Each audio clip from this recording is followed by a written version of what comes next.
Brilliant from Kennedy. Couldn't resist the shot, and it's gone in off the defender! Determined, you lose your little player. And it's in, it's a goal from Gilmour. Jimmy Gilmour has scored for Falkirk. Finnegan's cross, Stephen Thompson!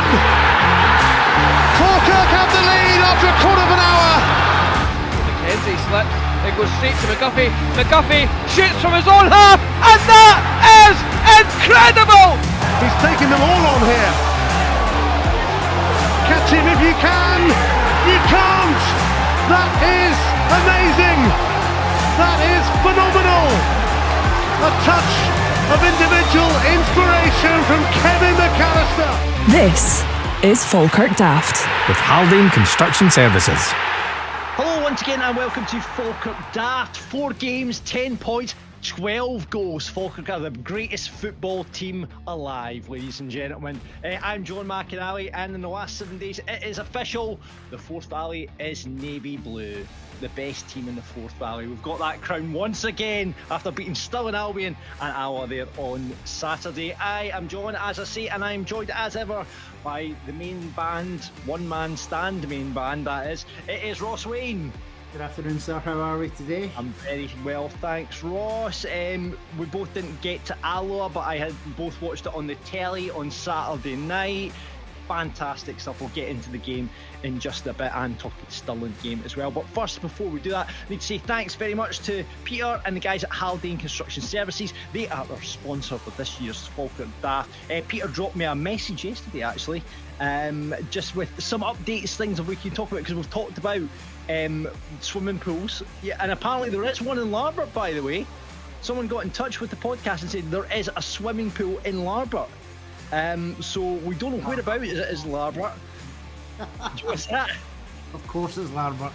Of course it is. So we'll need to look out for that one. But yeah, there is one in Larbert apparently. But yeah, Haldane Construction, they're a Falkirk-based company. They've got a really strong partnership with the club now. You'll see their billboards right across the stadium. They obviously sponsor the Wattapie section in the North Stand. They deliver construction and building projects throughout the Central Belt and have done that for over 2 decades now. Domestic extensions. So if you're thinking about getting an extension, hit up Peter.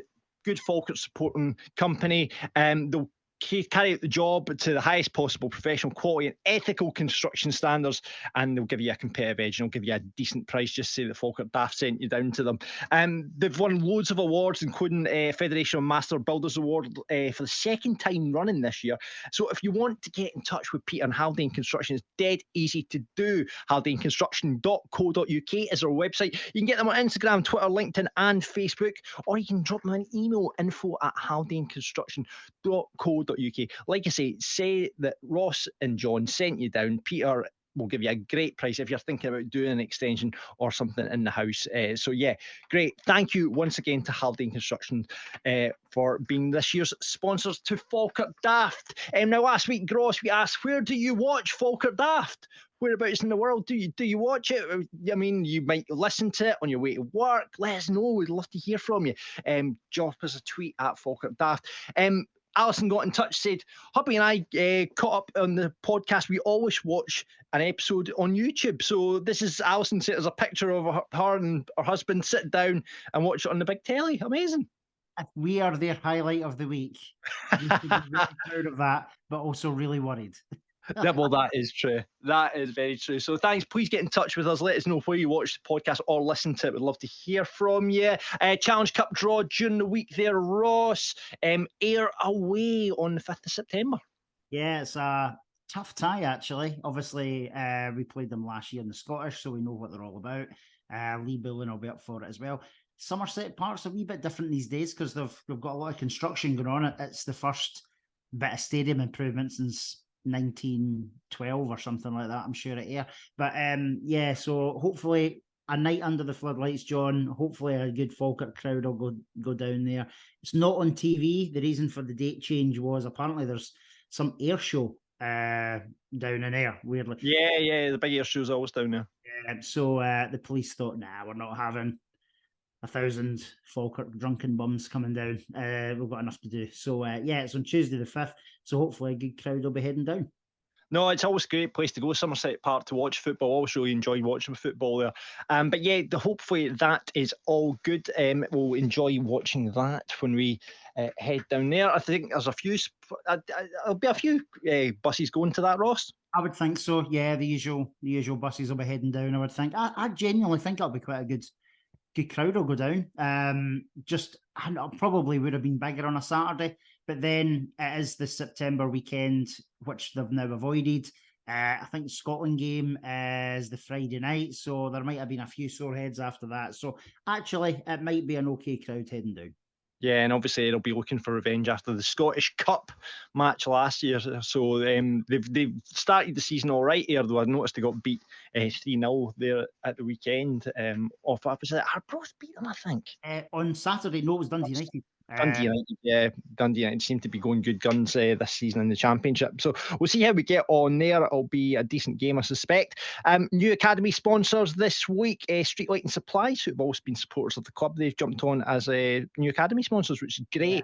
No, I think that's brilliant because as we know from speaking to the guys at the club, they're desperate for the academy to kick on again. And I think the longer term hope is to fully establish it by the centenary, not the centenary, the 150th anniversary in 2026. So that is a few years away, and anything that can be done between now and then, absolutely brilliant. Roger's a huge Falkirk fan, as is the rest of the family, and the fact that they've stepped up again and got their company name in front of the academy strips is brilliant. I saw that in the pictures as well, so that looks pretty good too. No, absolutely. Sad news this week as well, Ross, for the Falkirk supporters. Frank Hullett, who you might know as he set up the Better the Medal website. Ross, did you know Frank well? I didn't have the... Not as well as others. I knew his son a little bit from over the years, but I think every Falkirk fan has at some point ventured onto the Better Medal website to find out what a score was or a programme cover was from 1935 or 1975 or 2005. It's just what a phenomenal piece of work. And I think the tribute that Michael White had put on the Falkirk website, again, as he always does, just hit the spot. And Michael is going to be coming on as a guest pundit very soon. He's got a new book coming out, so it'll be brilliant to hear from Michael. We've obviously never had him on before, and we know he's going to have an awful lot of good chat and good stories from over the years in his role as historian. But yeah, sad news about Frank, and a lot of fans knew him. With this being the last the episode of the month, we've obviously had a few people get in touch about other Bairns who've passed away sadly this month as well, John. So as well as Frank, we just want to sort of give an in memoriam shout out to firstly Bob Prophet. So for those that know Gordon Prophet, Bob was his dad, sadly passed away earlier this month. Archie Elliott, who is one of our listeners, Grant Elliott's dad, who sadly passed away as well. And last but by no means least, Matthew Douglas, who is the father of our resident Texas Bairn, Jamie Douglas, who I believe it was due to be coming over for a game or two. Obviously, that's probably been postponed now. But thoughts with all of the families there, absolutely. Yeah, absolutely. Let's get on to the FSS draw, Ross. We've got some prizes to give away in the next wee while, so you've got to sign up for the FSS. Is that correct? Yes. So in terms of this month, there are a few different prizes available as there normally is. So first prize we have is of a boardroom experience for two, donated by the football club. We've got a behind the wall voucher, as is a regular donation now from Brian and the team there. We've got a Nutmeg Cafe voucher as well. And last but not least, we have our now infamous, probably, Brockville Bar bucket of beers. So there's 4 prizes there, John.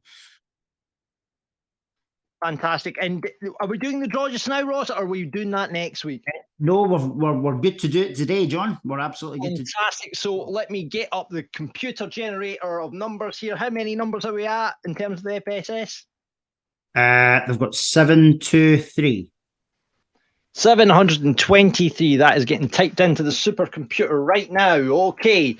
Right. First of all, let's find out who is going to get this bucket of beer from Falkirk Daft. Your friends here at Falkirk Daft. Who is getting a bucket of beer? It's number 335. 335, John. Yeah. We have a Carol Poole. Well done, Carol. Lots of beers heading your way. A match of your choice. Right, let's go for the next one. We've got number 319. 319. Now, this is for the Nutmeg Cafe voucher. We have a David Clark. Well done, David. Well done, Dave. And let's go for the behind the wall voucher now. And it is number 424. 424. We have Scott Lang. Well done, Scott. Well done, Scott. I think I know Scott Lang, actually. And finally, the boarding experience for two. The big prize on offer. Who's it going to? It's going to 278. 278 is Mr. Campbell Preston. Well done, Campbell. There you go. All the prize details will be winging its way to you guys. Congratulations. But let's talk FSS for a minute, if you will, Ross. Still no update since we last spoke from either the FSS or from the football club regarding these shares. We know at the moment the FSS currently sit on 24.6%. We talked about this in the last. They need to have 25 plus 1 to have a controlling share. There's shares on the table, we believe, that they've been told, though, they have to go and find them other places rather than being able to buy them, because there was a deal there was a signed off by the FSS that they could, I think, sell keep these shares for a patron, or I'm not too sure what the shares were ring fenced for. However, they are on the table, and we're still waiting on word of what's happening, because these shares, because at the moment we are, as Falkirk supporters and members of the FSS, we're contributing to this fund because we were told this is going to be for fan ownership. At the moment, that money is just presumably we're still paying it, as we've just said. 723 people still paying for the FSS and putting money into the FSS. What's happening with the money? Where are we currently standing in terms of these shares that are still on the table? What is going on? Because it went very quiet. We were hoping to hear something from the club, but still there's absolutely nada. I do wonder if it'll now be Friday night. So as we know, Friday night is the Friday the 1st of September at 7 o'clock is the FSS meeting that's been advertised. From what I believe from the email, Jamie Swinney, who we've had on, is going to be presenting at the meeting that night. So I assume if he doesn't give a club update during that members meeting, John, I think someone will ask the question. So it'll be an interesting. Sure, it's a big question to ask. I'd be shocked if it's not asked alongside the usual, like, are we scouting the juniors? Why don't we put anyone on the back post?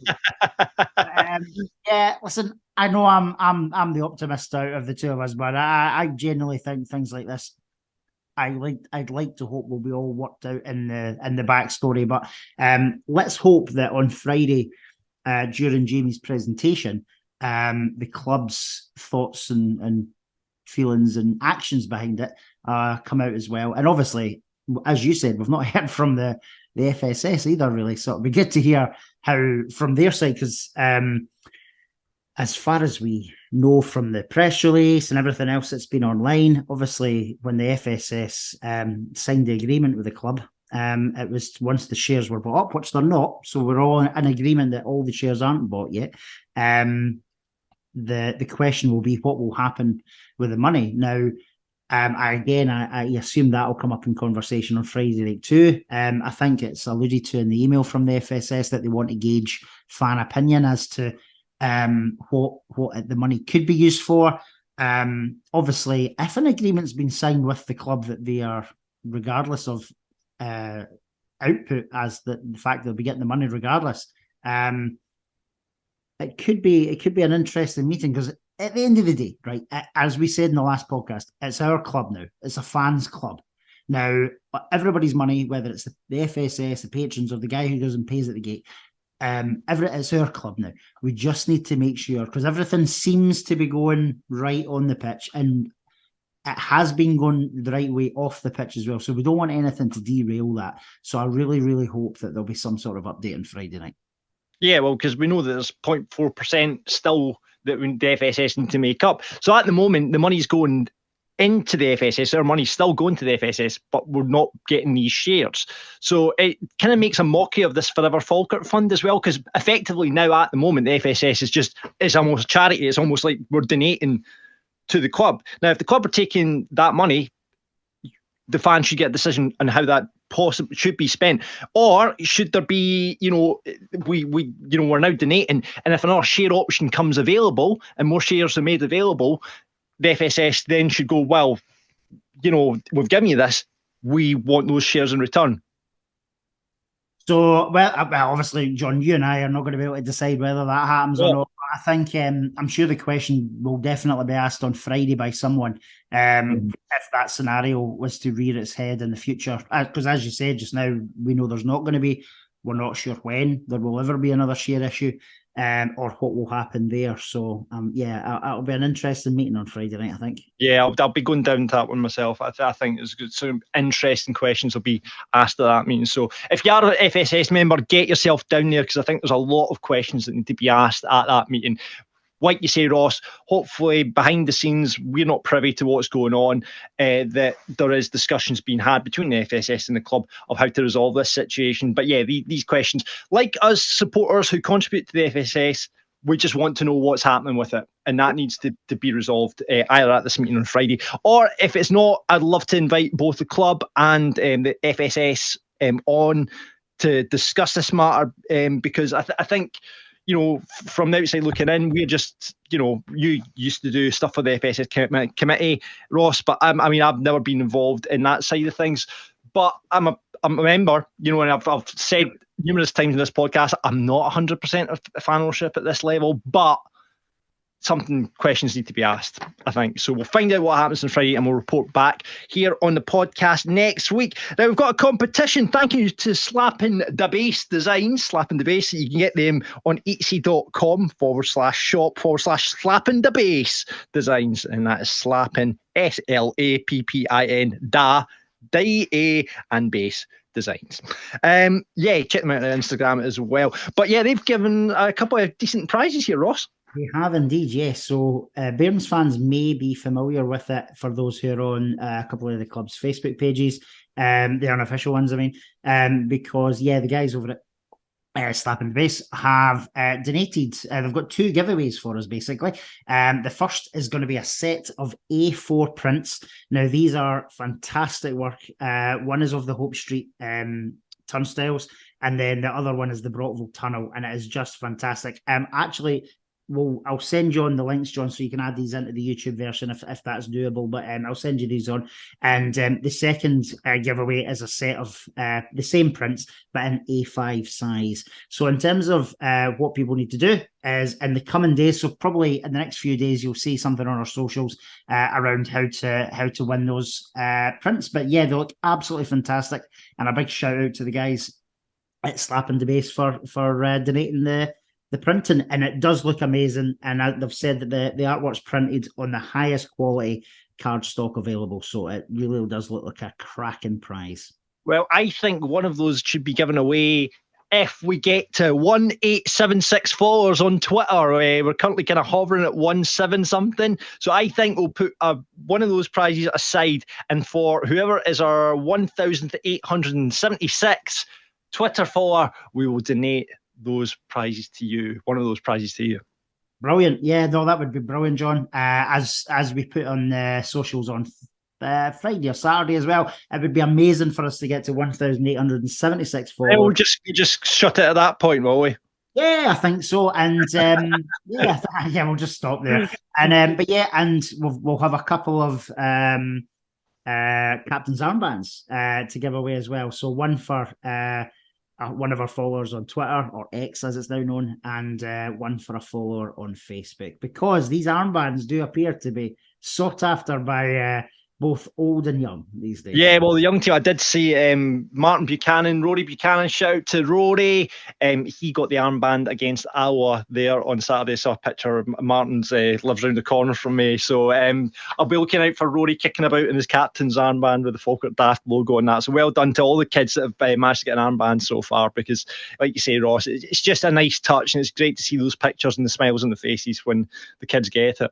Absolutely. No, it is brilliant. And yeah, well, you'll be able to go out and have a kick about when with your captain's armband down. Yeah, it's still getting used to the five-a-side, so still.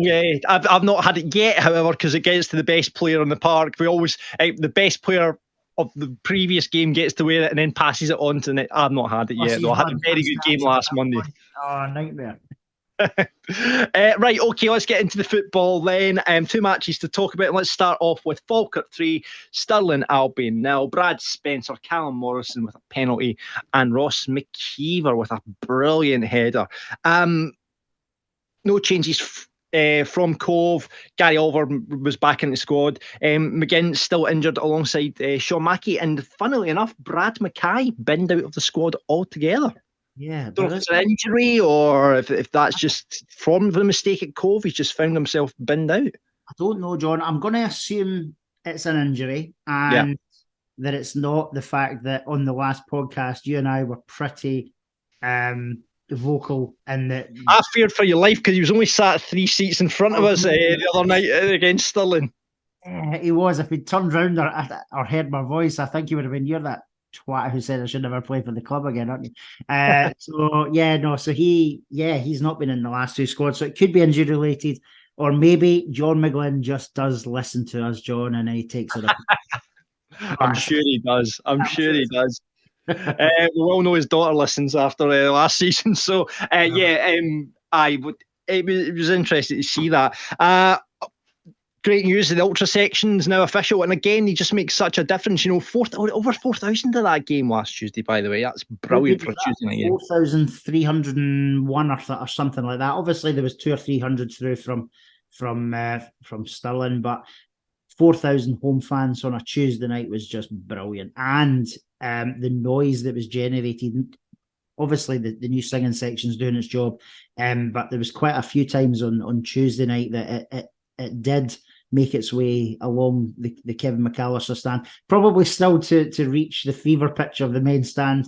The main stand's not quite got involved yet, but I'm sure it's coming as the wins and the goals keep coming in as well. Absolutely.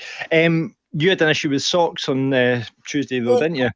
I'm going to take a wee bit of credit here, John. I don't know if you were privy to this really boring conversation I had with a couple of the guys in a row on Tuesday night. So, for the first time, for the eagle-eyed people, Bairns fans out there, we wore white socks against Cove. Now, we don't have white socks in either of the strips this year, right?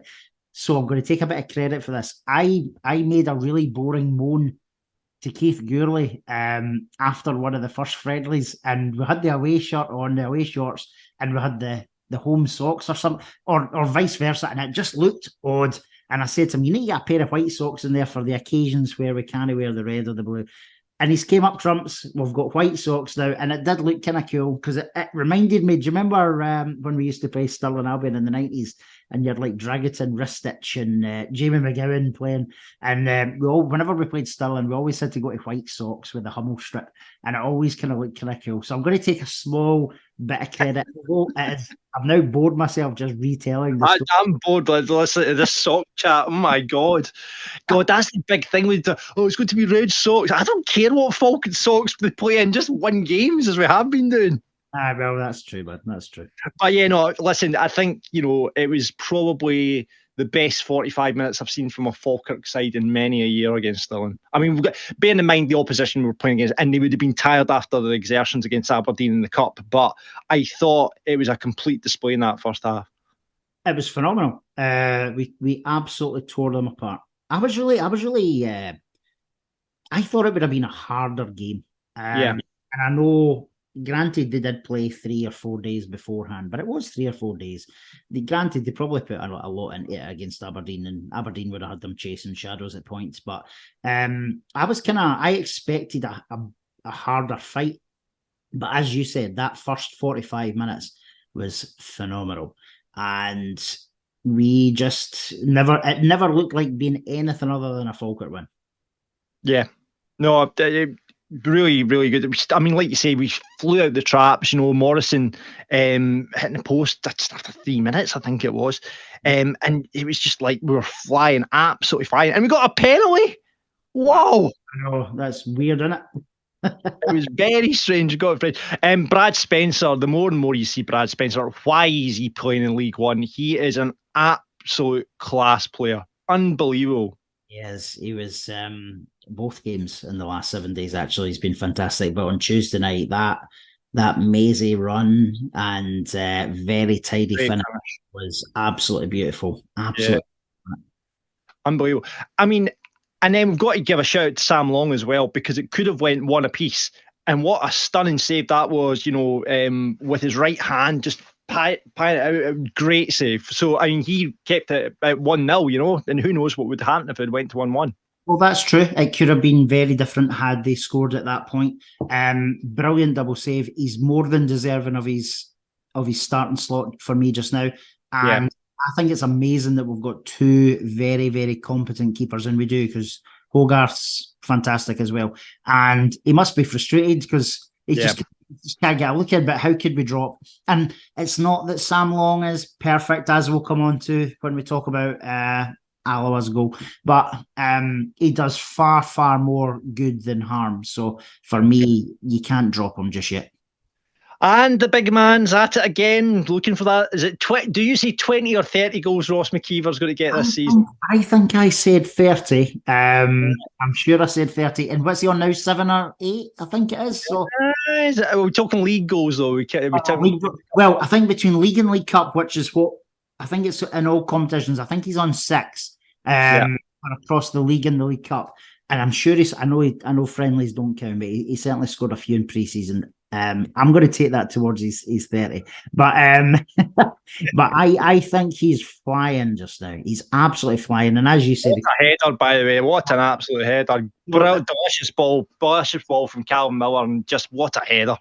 That's what I was going to say. The cross in was just so sexy, wasn't it? And then, when was the last time we scored a bullet header like that against any team? I can't remember. Do you know what? You're right.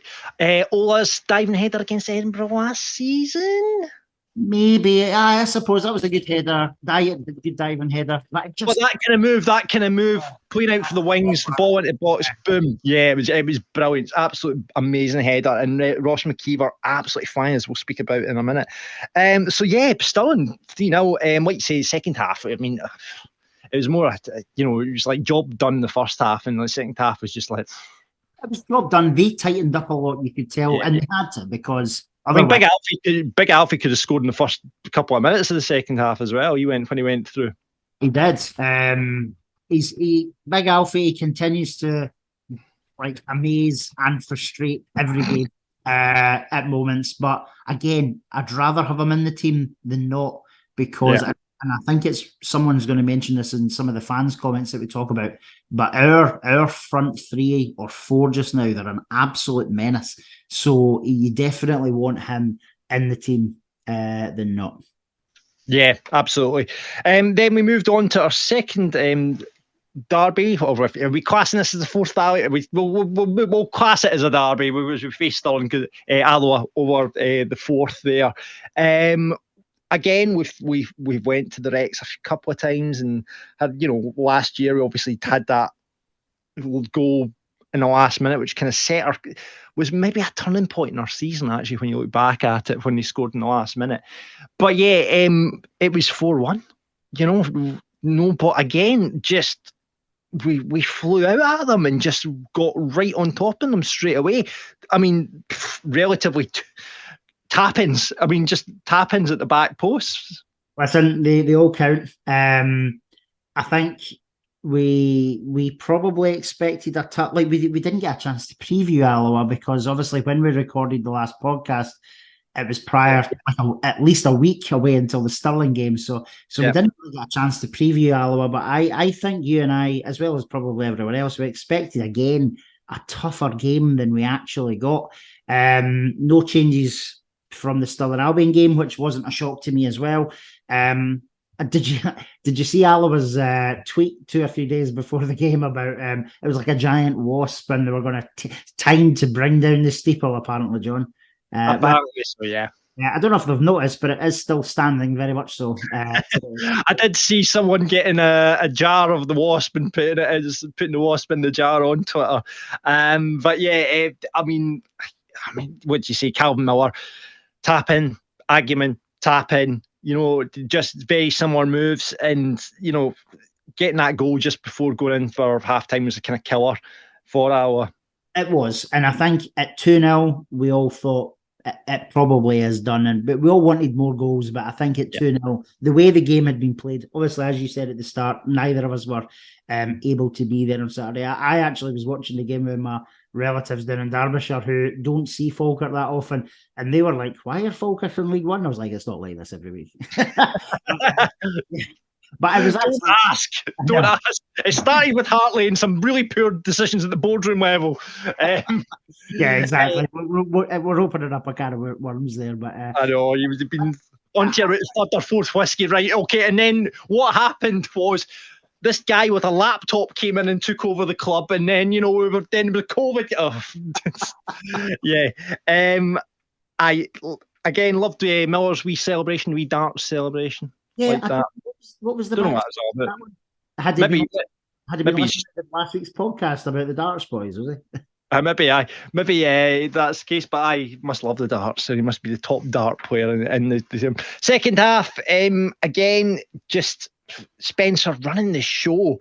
Can we also talk about the fact that Liam Henderson's turned himself into Andrea Pirlo in the last couple of games, spraying balls left, right, centre. I got mocked for this because I thought he was man of the match against Stirling, but everyone argued me saying no, it wasn't that great. Spencer was definitely the man of the match. I thought Hendo was immense on Tuesday night. He was spraying those balls left, right, and centre. But him and Spencer in the midfield, you can't move them out of the way, No, you can't. The pair of them are absolutely killing it just now. And I know, yeah, you did get a wee bit of teasing last Tuesday about Hendo being the man of the match. I thought he was really good last Tuesday. I just think, who got man of the match? Was it Morrison? I think Spencer got man of the match. Spencer get it. I thought Spencer and Morrison were particularly really good last Tuesday. But Henderson had a real good game. And on Saturday, as you say, he was here, there, and everywhere. And I tell you what else I loved. Did you notice? And you saw it for the TV pictures. You notice it with the pictures that we share from Ian Snedden as well. See, whenever we are, when we have scored in the celebrations and stuff, he's right in the thick of it. He's making sure all the team are like I think he must be a real key guy in that dressing room. I genuinely think that. Yeah, brilliant. I do. Big shout out to Hendo. Love that guy. Rod, I actually tweeted as well saying what I hated Hendo into saying when did Liam Henderson turn into Andrea Pirlo, and he liked it. So there you go. Oh, there you go. Ross McKeever again, your 30-goal man, Roscoe. Terrible defending from Alloa, right enough. Terrible defending, but he took his chance so well. He did, and obviously we're going to, in a weird way, we're going to play Brian Rice's interview shortly, I know, but their defending all day was of bomb scare proportions, to be honest, because obviously even before that Ross McKeever goal, Calvin Miller could have had us another goal if he hit the post in it, came back out. But Ross McKeever, honestly, he is definitely 100% my favourite player just now. He just looks so dangerous. He's winning every high ball that comes near him, and he just looks a threat. And what a difference he must be to the Alloa fans that were there on Saturday. They must have been looking and going, well, we've not seen this guy, but do you know what? We're a different beast. We create more chances, I'm sure, and he doesn't have Connor Salmon. stinking out the place beside him either. So Poor Torre, he couldn't get out of Tam Lang's back pocket, man. Jesus. Exactly. Well, yeah, and it's probably the back pocket is a back pocket of some really nice casual trousers that he models on Instagram. I'm sure. Yeah, someone said that on to us. Apparently, Tam Lang's a model. Listen, I'm not surprised that big handsome bastard that he is. But yeah, Tam Lang's a model as well. We had Blaine Rowe last year, and then just goes to show you Falkirk are a sexy team. We are very sexy these days, both in terms of physicality and in penetration of goals as well. So you didn't think you'd get penetration into this podcast. There you go. There you go. Penetration's got into the podcast. Just a bit of bad news with obviously Calvin Miller going off injured. I've not heard what the crack is with that. It looked quite a bad one the way he was limping off. It looked like a couple of months to me, but I'm hoping I'm wrong. I'm hoping it's okay. He walked past Pirlo when he was getting interviewed after the game, and granted, you didn't see him, like he wasn't on crutches or anything. And I think I saw in the Discord chat, John, that Ian Snedden mentioned that he was walking about freely and on a team bus. So unless it's something that they pick up on an X-ray, I'm hoping he might not be out for too long because we need him. He's been a brilliant player since coming in. And I think we talked about this, the fact that he was used sparingly during the League Cup games. Maybe he just wasn't fully up to speed yet, but he certainly is now. No, absolutely. He's been really, really good. I mean, the good thing in that position is we've got someone like Aidan Nesbitt who can fill in that position, come in and play that quite comfortable as he did last season, you know, at that point he went through that wee purple patch of all the assists and stuff. So we have got that option there. But like you say, Calvin Miller's been excellent. You know, again, a player that shouldn't be playing at this level. You know, you can tell he's just a class above a lot of the players in the league. And finally, Ola comes off the bench, and we all love to see big Ola get a goal. That big smile he's got. Great run from Reece Walker as well, young. How good was that run along that wing, and the wee flick into Ola, and just let the ball do the work from him, just let it go across his body, and then beautiful, really nice finish from Big Ola. Love to see it in amongst the fans as well. Brilliant stuff. And you know, we talked about the armband. Shout out to wee Rory Buchanan who got the captain's armband in from Big Call, who's. Again, he seemed to have turned a corner. I think it's having Lang alongside him that Cole seems. At one point, Cole was playing down the right wing. I was like, what is going on here? He was on a proper mazy run at one point on the wing. And like Finn Yates, again, we praise him every single week. I thought he had another great game on Tuesday. Personal opinion, I would still like to see him in midfield. However, he's definitely undroppable just now at right back. He wears his heart on his sleeve. Distribution's good, and he puts himself about. He's not scared to put a tackle or two in as well. Yeah. Do you think, you know, while we're on that subject, transfer window closes this Friday? I mean, I don't think it's closed for loans, but do you think we'll see someone in before Friday? Personal opinion is probably not. But as you say, the loan window is probably still open until, is it the end of September? It's the end of September, I think, yeah. There's quite a bit of time. I would like some cover in there for no other reason than there is no other cover if Finn Yates gets injured. So I'm not going to say anything against Finn because I think he deserves the shirt just now and he deserves the position. But we don't have cover, and we definitely need some cover in there. Yeah, no, definitely. So we did allude to it, but usually we play out John McGlynn's post-match interview, but I think it's right that we hear from the Ginger God himself, Mr. Brian Rice, who wasn't that happy with the performance, to say the least. Gaffer, tough game today. I think fair to say Falkirk, the better team, won the game. Falkirk won the game, deserved to win the game. You know, I wish we got the chances that Falkirk got. I wish their defence would give the goals we gave away. The 4 goals today are an absolute embarrassment. The 4 goals today. You know, no teams do that to us. We're doing that. We're just shooting ourselves in the foot all the time. And I've just let it go with them and put it in there. We talk about it, but talk's cheap. You know. To lose the goals today is embarrassing. Yeah. I mean, obviously we changed the formation again today. We're keeping 2 up front. Would you ever think about changing that? Maybe having one trying to stiffen up the midfield? I could play with 7 defenders and then still scores the mistakes on me. It's not about formations. It's about boys putting their bodies in the line and dying for a club, putting their fucking heart in it.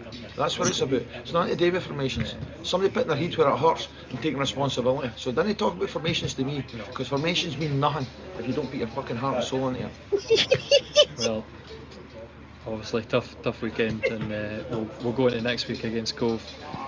That's it. How do you get the players for the I just pick prepared 11 next week? Warriors next week. Yeah. 11 Warriors next week and go to war. That's what we're going to do. 11 Warriors. See them that are jumping out of tackles and see them that are getting the ball away and no chasing back. They'll be sitting beside me.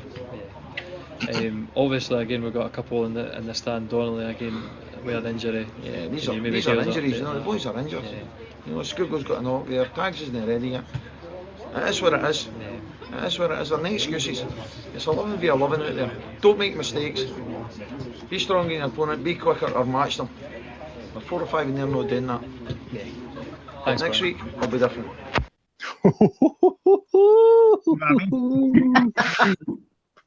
There we go. Right, say no happy. 2 F-bombs in there. 2 F-bombs in there, John. Yeah, well, by the way, watch out, Cove. The Warriors are coming, by the way. They're getting Warriors in. Wow. See if they could actually go up and get something at Cove. Obviously, it would be good for us. Who are Aki's playing next week? I don't know, but Aki's are starting to worry me. I didn't think so. They've not lost one goal in the league this season yet either. Yeah. Not lost a goal and just getting by teams relatively easy. So the Ackies, I wasn't that worried. I think Queen of the South, they went obviously up to Cove there at the weekend, got a really, really good result up at Cove as well. So it could be looking like it could be a 3-horse race with us, Hamilton, Do you know, and Queen of the South. Ackies are away to Stirling. Now, obviously, Stirling got shafted by us, but they've won their other 3 games. Yeah, they have. That on paper, it's a tough tie for Ackies going to his 4th bank. I don't normally say this, but I genuinely hope Stirling end up on 12 points next Saturday and they've beaten Ackies. And I know we shouldn't be. We need to look after ourselves.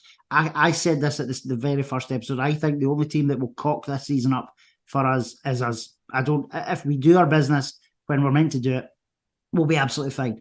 And but on the way the fixtures are going, the way the scores are, I think that first game with Ackies in October is probably going to be quite a big one already.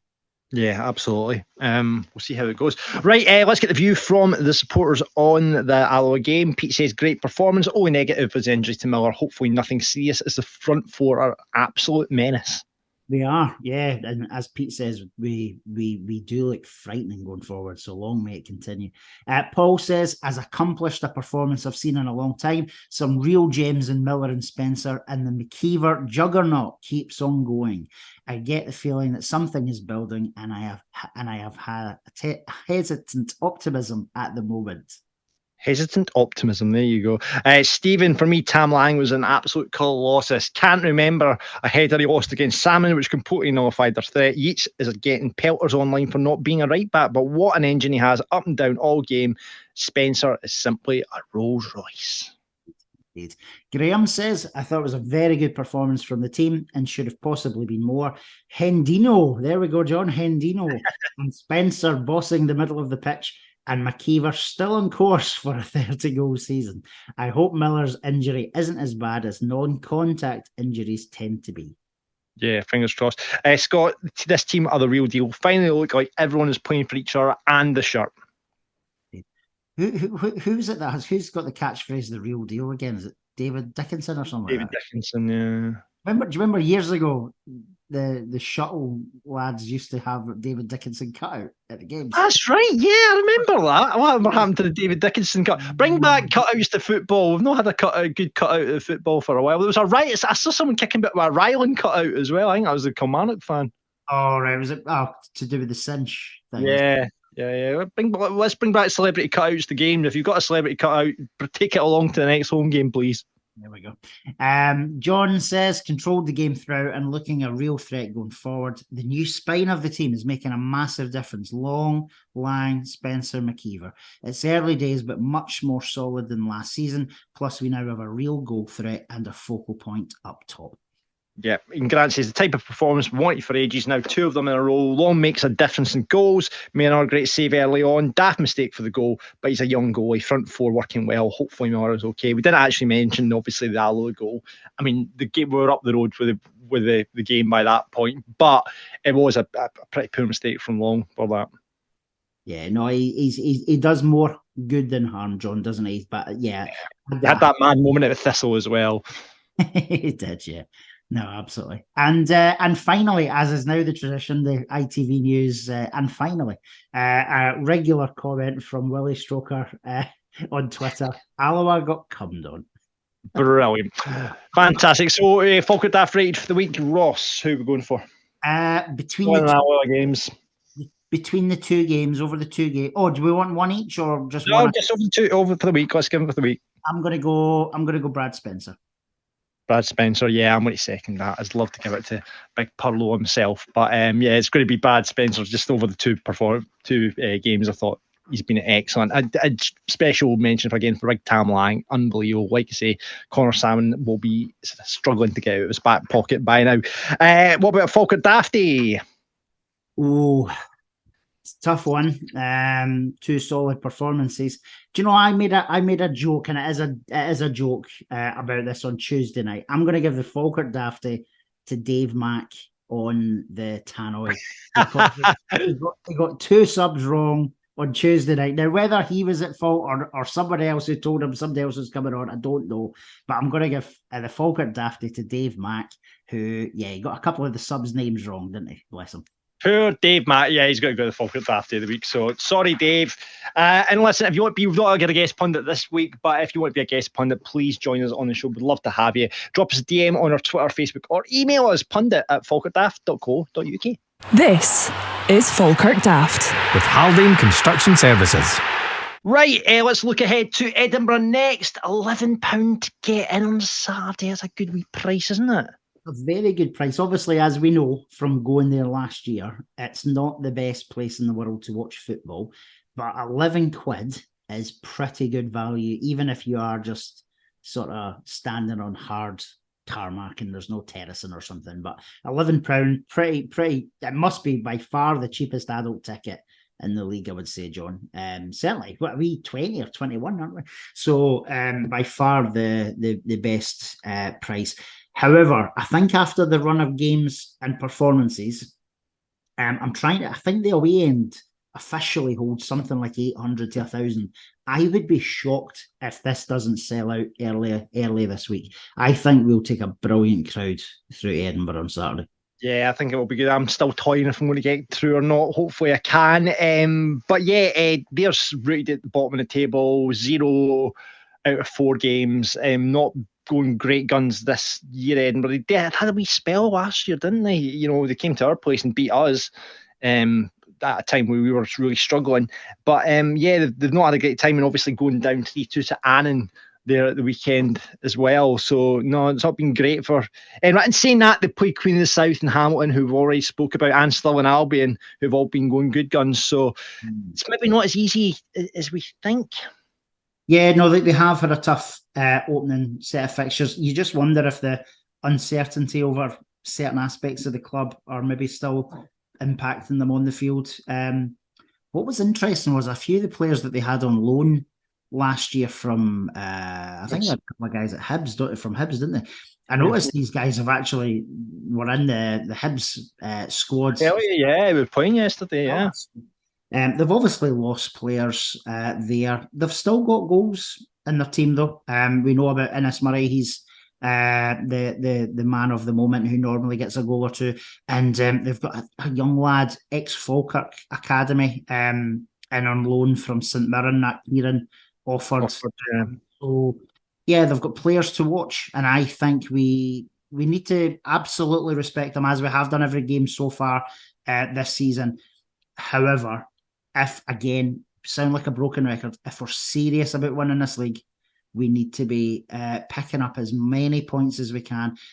For me, based on how they've started the season, John, it has to be 3 points. So I think a point on Saturday, based on where they've been and how they've been playing, a point would be a disappointment for me. Yeah, I think so. Obviously, Falkirk Connections, Mark Kerr, and God, the manager's name's just shot out of my head. It's still Alan Maybury, isn't it? Still Alan Maybury. So we've obviously got the Falkirk connection there, and I think Robbie Leach is playing for them now. Robbie Leach has signed for them. Yeah. We lost James Cragen. Obviously, used to be there. Robbie went here. Robbie Much went here. Yeah, yes, of course. So we may face Robbie in the Challenge Cup tie, I suppose. But yeah, it's an important stage because it's the week before the international break. How amazing would it be if we got the 3 points, Stirling takes something off Accies, and we finish the first sort of period of the season on top of the league? I think that would be outstanding. Yeah, absolutely. And then just don't look back from there on. And predictions for the Edinburgh game? We do look very, very good going for it. I'm gonna go 3-0 Bairns. I'm gonna go 3-0 Bairns. Okay, I'll take 3-1. I'll go 3-1. I think we'll maybe not keep the back door closed and let them in. But yeah, 3-1 for me. But we just going forward, and we're free scoring at the moment. Like I said earlier on, we're in Scotland, we've got the most goals scored in Scotland, whole of Scotland. So 12 goals so far out of 4 games. We'll take that. Hopefully add another 3 to that tally come Saturday. This is Falkirk Daft with Haldane Construction Services. And that is it for this week's Falkirk Daft. Thank you so much for watching or listening to it. You remember we're on Apple, Spotify, wherever you get your podcast. Please leave comments on the YouTube channel. That would be smashing, so we can read all your feedback. You can get us on Twitter, Facebook, Insta, and subscribe to our YouTube as well. So, like and subscribe. Getting your merch if you want Falkirk Daft merch. Get kitted out for the new season. You can do that. I've got hoodies, t-shirts, all sorts of stuff with Falkirk Daft logo on it. merch.falkirkdaft.co.uk, and you can also sign up to our Discord channel as well, where you can speak to like-minded Falkirk supporters about this lovely podcast and anything going on with the Bairns. Also, thank you again to Peter and all the guys at Haldane Construction Services, haldaneconstruction.co.uk, and you get all, if you want to drop them a line, is info@haldaneconstruction.co.uk. And that is it for this week's Falkirk Daft. Thank you very much for listening or watching. Ross, you're missing your catchphrase. Oh, that's your cue. I know, that was my cue. I thought they were wrapping up. I thought you were just wrapping up there, buddy. Right, go for it now. Expect the unexpected, buddy. Well done.